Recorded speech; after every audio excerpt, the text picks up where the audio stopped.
ग्रंथ चल रहा है राजवार्तिक। आचार्य भगवान छायिक भावों के बारे में कल अपने को बता रहे थे। केवल ज्ञान, केवल दर्शन, छायिक दान, छायिक लाभ, छायिक भोग, छायिक उपभोग, छायिक वीर, छायिक सम्यक, छायिक चारित्र। इस प्रकार छायिक भाव के 9 भेद होते हैं। प्रश्न हुआ था कि दान अंतराय आदि सिद्धों में कैसे होता है। बराबर। तो सिद्धों के शरीर नहीं होने से, नाम कर्म नहीं होने से उनमें नहीं होता, लेकिन फिर भी जैसे अनंत वीर्य केवल ज्ञान के साथ में घटित कर लिया जाता है, वैसे ही अव्याबाद सुख के साथ में बाकी लब्धियां रहती है। अच्छा। फिर प्रश्न है, फिर अब दूसरा प्रश्न किया क्या कि सिद्धत्व भी तो छायिक भाव है। सिद्धपना जो है कर्मों के क्षय से सिद्धत्व प्रकट हुआ है। तो आपने छायिक भाव में सिद्धत्व को क्यों ग्रहण नहीं किया? उसका भी यहाँ संख्या में ग्रहण होना चाहिए था। आपने 9 भाव गिनाए, उसको नहीं गिनाया सिद्धत्व को।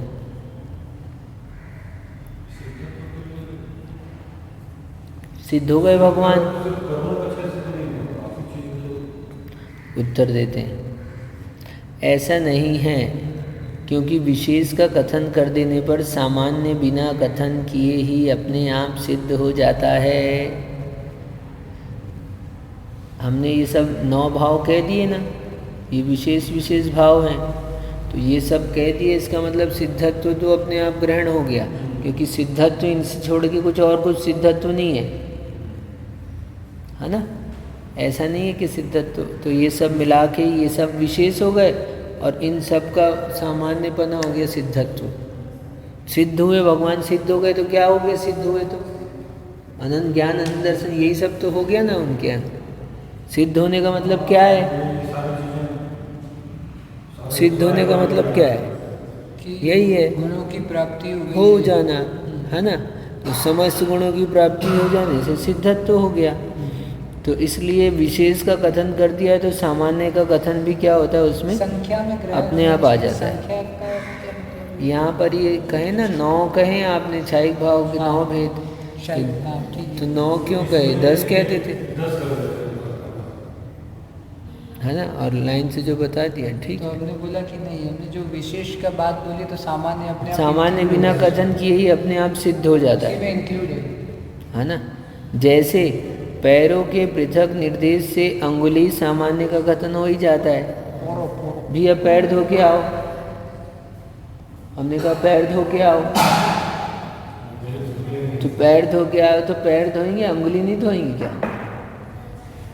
हाँ, तो वो ग्रहण हो ही जाता है। तो इसी प्रकार हमने सब क्या कर दिया है? विशेष का कथन कर दिया है। तो पौरों को पृथक निर्देश से अंगुली सामान्य का कथन हो जाता है। हाँ, यहाँ पौरों से मतलब ये पौर है ना, आपने ये है ना, ये पौर विशेष है, नहीं ये पौर होते हैं ना, ये पौर विशेष है। तो इनका कथन करने से ये अंगुली सामान्य है। अंगुली एक है, पौर, ये पौर अलग है, ये पौर अलग है ना, ये विशेष हो गए, ये अंगुली सामान्य हो गए। ठीक है, हमने पैर का दृष्टांत दिया, वो पैर सामान्य हो गया, उसमें पैर में अंगुली क्या है? विशेष है, ऐसा। ठीक है, ये दृष्टांत अलग है, वो दृष्टांत अलग है। ठीक है, तो पैर और ये पर्व, हाँ, पर्व, ठीक, तो ये विशेष है, अंगुली सामान्य है। तो पैरों के पृथक निर्देश से अंगुली सामान्य का कथन हो ही जाता है। ठीक है, उसी प्रकार सभी छायिक भावों के व्यापक सिद्धत्व का भी कथन उन विशेष छायिक को भावों के कथन में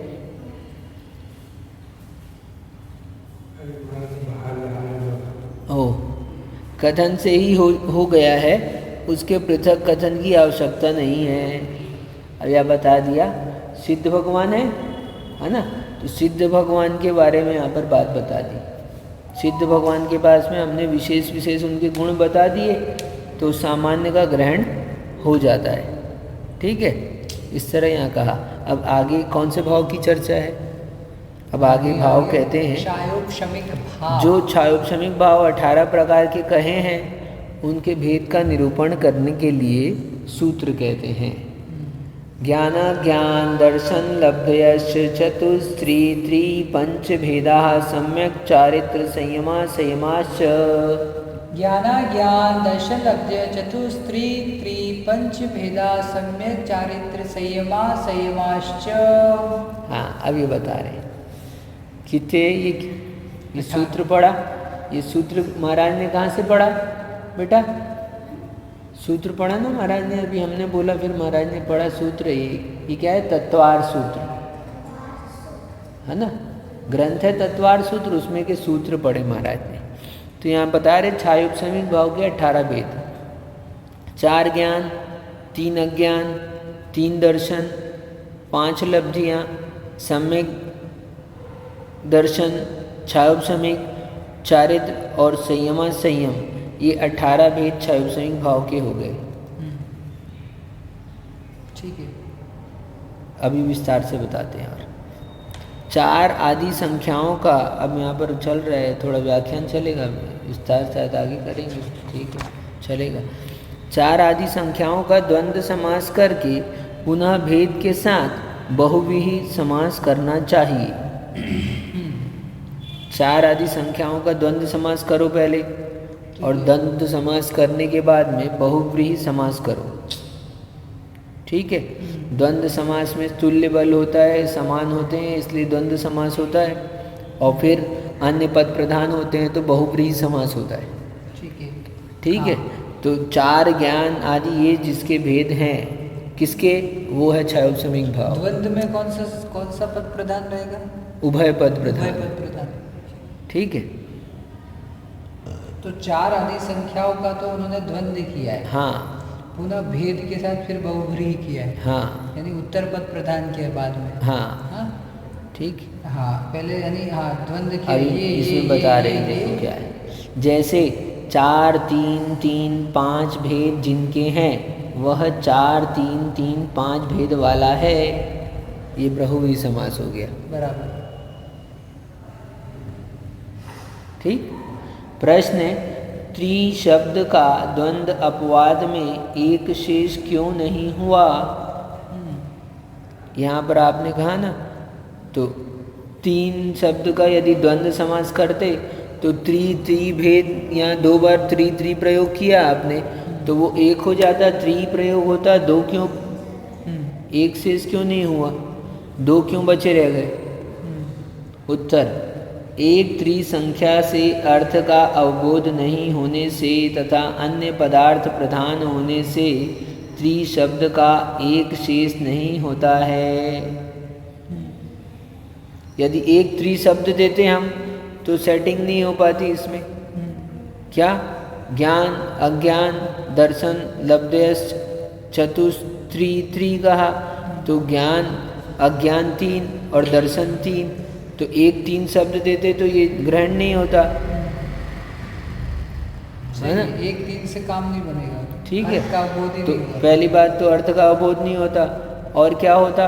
और अन्य पद प्रधान होने से त्रि शब्द का एक शेष भी नहीं होता।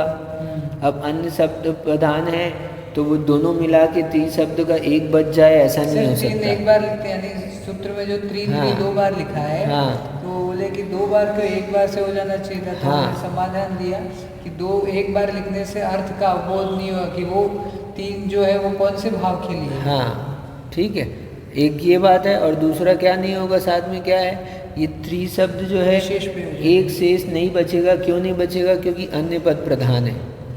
एक शेष नहीं, यानी हाँ, अब दो है ना, त्रि है ना, तो 2 त्रि है, तो उसमें से 1 त्रि कर दो, तो 1 त्रि नहीं कर सकते, क्योंकि क्यों? 1 त्रि शब्द अन्य को बता रहा है, 1 त्रि शब्द अन्य को बता रहा है, दोनों एक को नहीं बता रहे, अलग अलग का कथन कर रहे हैं, है ना, इसलिए 1 नहीं बच सकता वहाँ पर। ठीक है।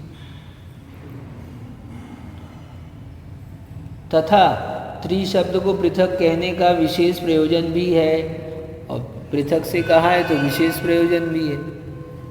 ठीक, यहाँ पर 4 प्रकार के ज्ञान आदि के साथ यथाक्रम वचन आनुपूर्वी संबंध के लिए है। यहाँ पर ये जो 4 शब्द दिया है, 4 प्रकार के ज्ञान के साथ यथाक्रम वचन जो दिया है, ज्ञानाज्ञान लब्ध चतुस्त्री त्रिपंच भेदा सम्यक चारे सहीमा सहीमाश्च। ठीक है, हाँ।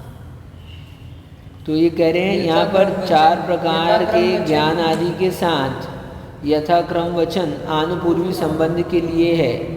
प्रश्न है, अब इस देखो, हाँ। इस सूत्र में 4 ज्ञान आदि के साथ में संबंध करने के लिए यथाक्रम वचन कहना चाहिए। हम कैसे जाने कि ये ज्ञान के साथ 4 लगाना है, अज्ञान के साथ 3 लगाना है, दर्शन के साथ 3 लगाना है, उपलब्धि के साथ 5 लगाना है, सम्यक। हाँ। तो ये तो आपने लिखा नहीं कि यथाक्रमम। हाँ। सूत्र में तो नहीं लिखा, कहीं पे भी लिखा है क्या यथाक्रमम? नहीं लिखा है। तो आपको बताना चाहिए था यथाक्रमम। तो उत्तर देखो क्या है, क्यों पहले कह के आए हम। यहाँ कोई आवश्यक नहीं है, क्योंकि 4 ज्ञान 3 अज्ञान आदि अनुक्रम से संबंध ज्ञापन कराने के लिए यथाक्रम शब्द का अनुवर्तन द्विनवाष्टा इस अध्याय के द्वितीय सूत्र से कर लेना चाहिए। हमने कहा था द्विनवाष्टा दशैक विंशति त्रिभेदा यथाक्रमम, है ना, वो दूसरे नंबर के सूत्र में कहा था।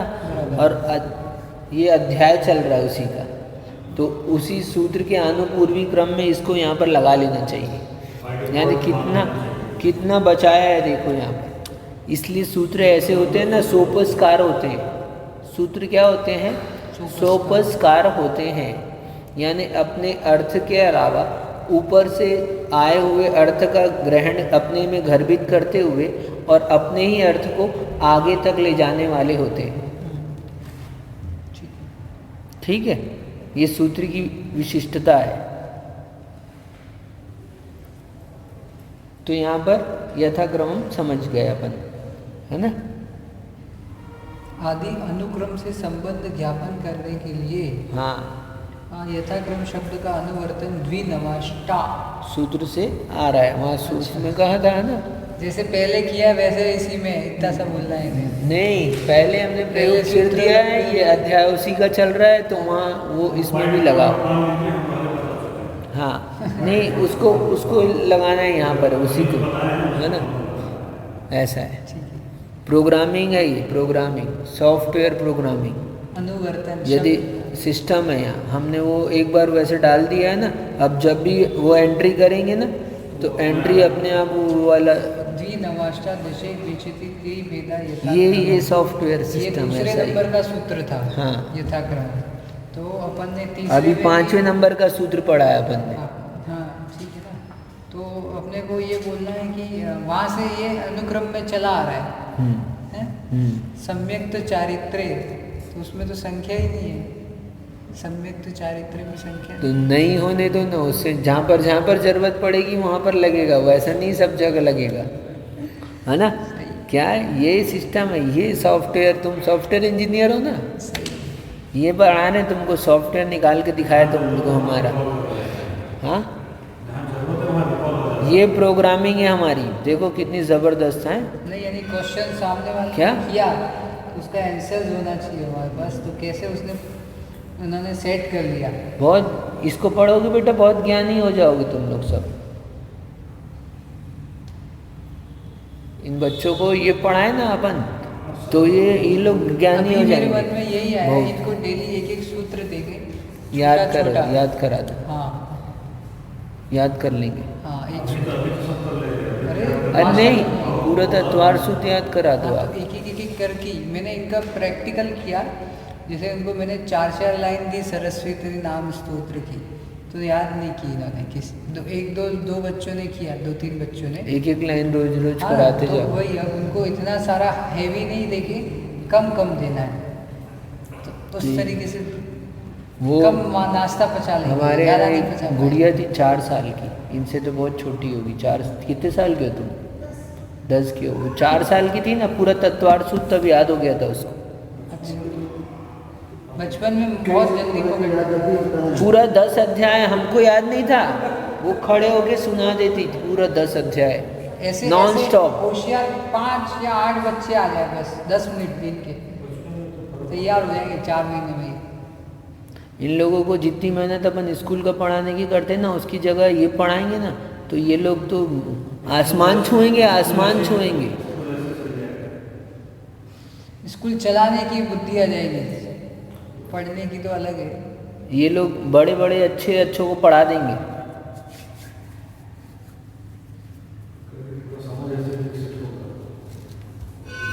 टाइम नहीं है इनके पास, बच्चों के पास टाइम नहीं, इनको कचरा पढ़ा रहे हैं अपन, टाइम की कमी है। इनको कचरा पढ़ा रहे हैं, शुद्ध चीज़, अच्छी चीज़ नहीं पढ़ा रहे अपन। पहले क्यों 14 साल के गुरुकुल में पढ़ाई हो जाती थी तो बस पूरा जीवन उतने में काम चल जाता था। हाँ, पूरा, और सब विद्याएं सिखा दी जाती थी, सारी विद्याएं, धनुर्विद्या हो गई, सभी शस्त्र विद्या, पूरी कलाएं, सारी कलाएं सिखाती थी। जिसको जिसमें रुचि रहती थी उस हिसाब से देख के वैसे। भारतीय संस्कृति। चलो आगे अपन देखें, चेंज हो रहा है। अपन सोच रहे हैं उन्नति हो रही है, लेकिन उन्नति नहीं हो रही है। प्रश्न है, अब प्रश्न के बिना काम नहीं चलता हमारा। किसके क्षय से और किसके उपशम से क्षय उपशमिक भाव होते हैं? आपने भाव तो बता दिए, क्षय उपशमिक भाव उसमें बताया था कि क्षय और उपशम होता है, तो किसका क्षय होता है, किसका उपशम होता है, बताओ भैया, ये क्या बात है? सही है। सुनो, उदय प्राप्त, बहुत अच्छे से सीख लो, ये चीज़ें हमेशा याद रखने जैसी है। उदय प्राप्त सर्वघाती स्पर्धकों का क्षय होने पर, ठीक है, उदय प्राप्त सर्वघाती स्पर्धकों का क्षय होने पर और अनुदय यानी सत्ता में अवस्थित प्राप्त सर्वघाती स्पर्धकों का सदवस्था रूप उपशम होने पर तथा देशघाती स्पर्धकों का उदय होने पर क्षयोपशमिक भाव होता है।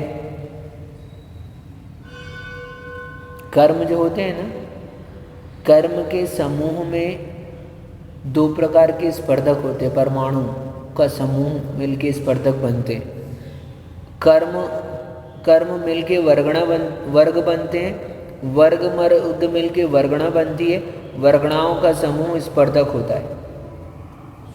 पुद्गल के पार्टिकल्स है ना, ठीक है, तो स्पर्धक होते हैं। तो उसमें भी क्या होते हैं, कुछ होते हैं सर्वघाती स्पर्धक, कुछ होते हैं देशघाती स्पर्धक। जो संपूर्ण रूप से घात करते हैं वो सर्वघाती स्पर्धक होते हैं, जो एक देश रूप से घात करते हैं वो देशघाती स्पर्धक होते हैं। ठीक है, इसको अनुभाग से डिफाइन किया जाता है। अभी पूरा स्वयं बता देंगे, देखते हैं। स्पर्धक 2 प्रकार के हैं, सर्वघाती स्पर्धक और देशघाती स्पर्धक। उनमें जब सर्वघाती स्पर्धकों का उदय होता है तब आत्मा के गुणों का अभिव्यक्ति नहीं होती है, इसलिए उनके उदय के अभाव को क्षय कहते हैं। यहाँ उदय का अभाव है उनका, इसलिए क्षय कह रहे हैं। क्षय का मतलब यहाँ पर क्या है, उनके उदय का अभाव। ठीक है, ठीक है, नहीं तो क्षय का मतलब ये क्षय नहीं होता है हमेशा। क्षय का मतलब तो क्या होता है, पूरा हट जाना, निशेष रूप से अलग हो जाना। हाँ भाई, कंप्लीटली डिस्ट्रॉय। और यहाँ पर किसको क्षय कह रहे हैं, यहाँ पर उदय नहीं है उसको क्षय कह रहे हैं। तो उदय के अभाव को क्षय कहते हैं यहाँ पर, है ना। ये सब में लगाना है क्या, जो क्षयिक भाव, क्षयोपशमिक भाव जितने बनाएंगे उसमें लगेगा। क्षयोपशमिक में जो क्षय है उसका मतलब उदय के अभाव रूप क्षय, उदयाभावी क्षय है ना, उसका नाम ही उदयाभावी क्षय इसलिए। उन्हीं अनुदय प्राप्त सर्वघाती स्पर्धकों की सदावस्था रूप उपशम कहलाती है। अब सत्ता में वैसे ही और भी बने हुए हैं, सत्ता में हैं, रखे हुए स्टॉक में हैं, वो कहलाते हैं उपशम, दबे हुए हैं। अरे ये आज पढ़ना नहीं चाहिए, ऐसा कुछ है? ये पढ़ सकते, पढ़ रहे हैं ना, महावीर जयंती।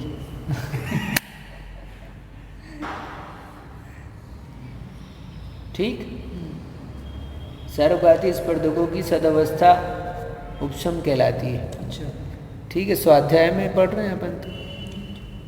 है ना। और ये नहीं, वो कोई सिद्धांत नहीं पढ़ते, ये बोलते हैं तो ना। सिद्धांत में भी नहीं आता है ये तो। सिद्धांत की व्याख्या है ना ये तो। ऐसे तो सभी सिद्धांत की व्याख्या है, सिद्धांत के बाहर क्या है। नहीं, जैसे तत्वार्थ सूत्र तो प्रमुख सैद्धांतिक ग्रंथ कहलाता है। तो अपन 10 लक्षण में 10 दिन व्याख्यान होता है कि नहीं वो होता। हमने क्वेश्चन किया था, आंसर नहीं मिला, लेकिन है ना? मैंने कहा, अब नहीं, ठीक क्या है। कल कोई हमसे भी पूछेगा तो हाँ, हमें इसलिए answers तो हम होना बता चाहिए। रहे हैं आपको, हाँ तो है ना। नहीं तो क्यों बता। ठीक है। हाँ, ऐसे हमारे संघ में परंपरा है, सामान्यतः हमारे अष्टमी चतुर्दशी के दिन ये नहीं पढ़े जाते। ठीक है। अष्टमी चतुर्दशी को नहीं, इसमें वो हाँ मूल सिद्धांत के ग्रंथों को पढ़ने का ऐसा निषेध है आगम में, मतलब वो विशेष कारणों में पढ़ने का निषेध है। वैसे या फिर इसका उनकी- नहीं आता है ये, इसका है ना। नहीं। ऐसे नहीं आते। यानी गुम्मट ये- सार भी पढ़ते हैं, कर्मकांड भी पढ़ते हैं लोग। अच्छा। ठीक है, लेकिन मूल षटखंडागम धवला वो नहीं पढ़ते मेरे ख्याल से, बस इतना है ना। बाकी भयंकर भर रखा है षटखंडागम में तो ऐसी बातें, यानी बहुत तो साइंस अनुदय में प्राप्त नहीं मिल जाए, फिजिक्स सर्वघाती स्पर्धकों की सदावस्था रूप उपशम कहलाती है, क्योंकि उनकी शक्ति अभी प्रकट नहीं है।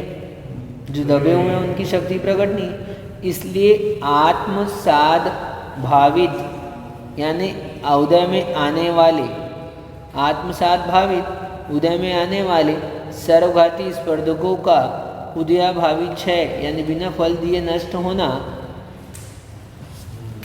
और देशघाती स्पर्धक का उदय होने पर सर्वघाती के अभाव में उपलभ्यमान भाव क्षयोपशमिक कहलाता है।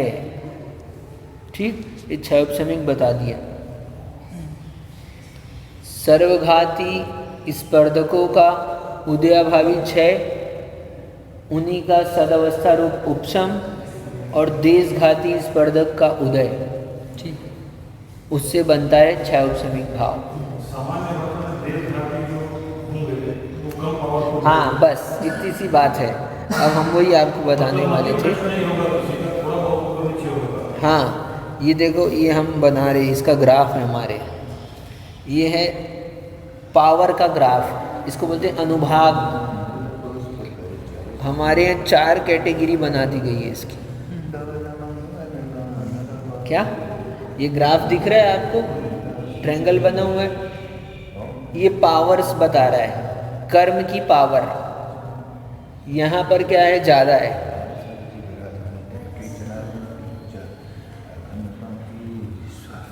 आगे ज़्यादा है, यहाँ पर कम है, ऐसे डिनोट कर रहे उल्टा, है ना।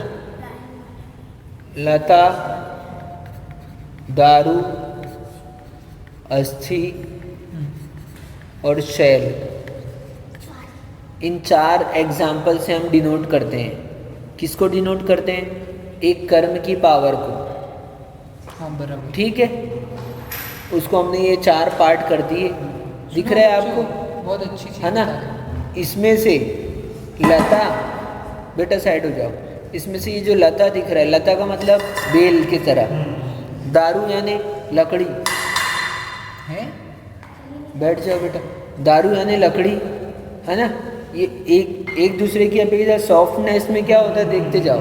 लता, दारू, उससे अस्थि, अस्थि यानी हड्डी, और उससे भी मोटा शैल, एकदम कठोर पाषाण। ठीक, तो ये 4 कैटेगरी बना दी। अब इसमें से जो लता है और दारू है, इस दारू का थोड़ा सा हिस्सा ये कहलाते हैं, ये देशघाती स्पर्धक है, और ये बाकी के हो गए सर्वघाती स्पर्धक। जब भी अपन ने कर्म बांधे हैं तो ऑब्वियसली कोई ना कोई कैटेगरी में आते हैं, उनकी पावर जितनी होगी तो वो इसमें आ जाएंगे। तो यहाँ तक के जो हैं, यहाँ हमने जो ये वाली लाइन से डिनोट किया है आपको, यहाँ तक के वो है देशघाती स्पर्धक, यहाँ तक के सर्वघाती स्पर्धक। इसी का बता रहे हैं, देश सर्वघाती स्पर्धकों का उदयाभावी क्षय इनका उदय हो रहा है, सो ये कन्वर्शन होके हो रहा है।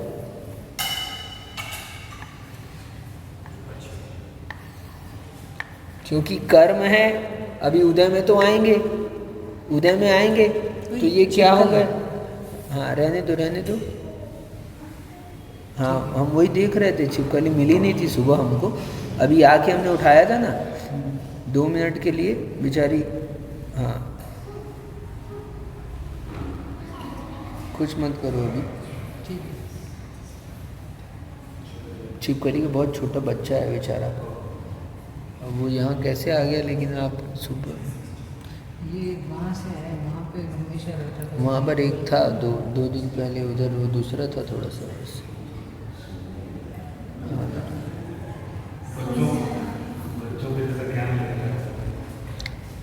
तो ये ऐसे उदय में आते तो इसके सर्वघाती स्पर्धकों का उदय अभावी क्षय और फ्यूचर के लिए और ऐसे पावर्स वाले कर्म पड़े हैं, उन्हीं का सदवस्था रूप उपशम और देशघाती प्रकृति।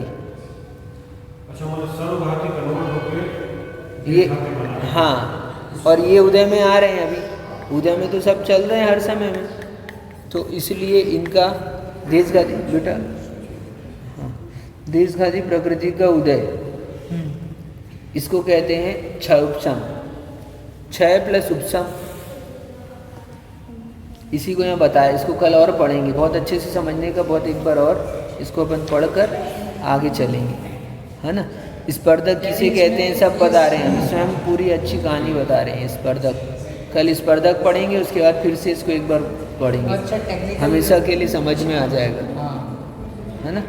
क्षमिक भाव, क्योंकि सबसे ज़्यादा यही प्रयोग होते हैं हमारे, और हमारे ज्ञान जो है सब क्षमिक ज्ञान है, क्या है तो कैसे क्या बनता है, इसकी प्रक्रिया यहाँ पर बताई जाएगी। ये अपने भाव चल रहे हैं, जो अपने अंदर चल रहे हैं ना, 4 अज्ञान भी रहेंगे, नहीं है नहीं अभी है हमारे चल रहे हैं। हाँ क्षौपसमिक ज्ञान है ना हमारा, 3 अज्ञान रहेंगे, है ना।